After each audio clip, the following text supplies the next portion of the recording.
Fox's or Courtney Willard. Friel, our resident expert on all things late night. I don't know if that's the right thing to say. All things Hollywood. Can I tell you how excited I am that there's something coming back? Because my TiVo is so empty right now. And so all 5 of the main shows, Jimmy Kimmel, Jay Leno, Conan O'Brien, they're coming back tonight without their writers. And then The Late Show with David Letterman and The Late Late Show with Craig Ferguson will have their writers because their company, Worldwide Pants, made a separate deal with the WGA. Technically, there are now 6 major shows at night at 11. The 6th being that's right in the happy hour. Yes, exactly. Yes, don't even go Daily Show and Colbert Report yet. You'll be happy to know. No writers. This is all either written by you and me, a couple of producers, or ad-libbed. Fabulous producers. Or ad-libbed by Courtney Friel in the house, right? Yes, so that's keep right. going. So what else do you want to know? Okay, well, I thunder. talked to the spokesperson, Sherry Goldman, from the WGA, and they're really disappointed that the shows are going back. So they're having people strike, some of the writers,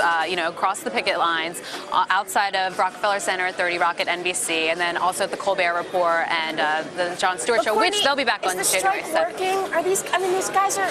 Well, it's so not fair. I mean, these writers are not getting paid. They're going into the 9th week right now, and actually, the motion picture and the TV and movie producers on their website, they have this ticker that's up that's counting what they say is what the writers are losing in their salaries versus what they would have hoped to have gained from striking. And of course, the WGA says that's not accurate. That they're just trying to take away the attention from the real issue of this new media, and it's just a lot of hate, and they hate a lot of anger between both sides. And I was just talking to our makeup artist, Brooke. It's really affecting some of our lives. There's nothing to watch. I had to pay for Shakira's music tonight because we're on such a budget crunch. I'm just kidding. But listen, what you do see is what I don't understand with any of this. When I look at this stuff, how can the studios possibly come to terms before they've come to terms with, say, YouTube? They don't let their content on the digital and the internet yet, so they can't possibly be paying stuff that doesn't exist yet. Well, I think eventually they're going to have to cave in. I mean, this is setting an example with the fact that Jay Leno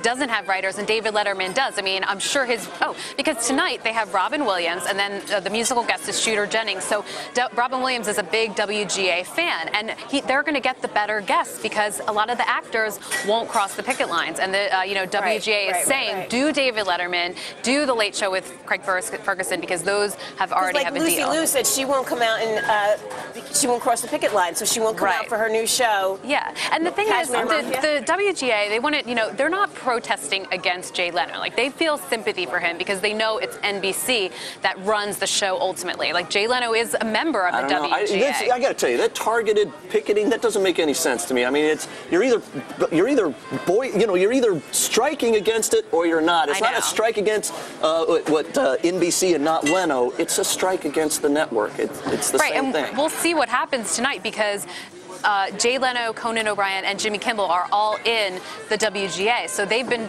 told that they're not allowed to write their own monologues. And back in the day, in 1988, when Johnny Carson came back, he was able to do that because he wasn't in the WGA. Courtney, it's great to see you. I'll be back for the quick shots in a minute. Thanks so much. On tap, we're talking stock picks with one of my good friends and mentors, Scott Rothbard from Seton Hall, TheStreet.com, and a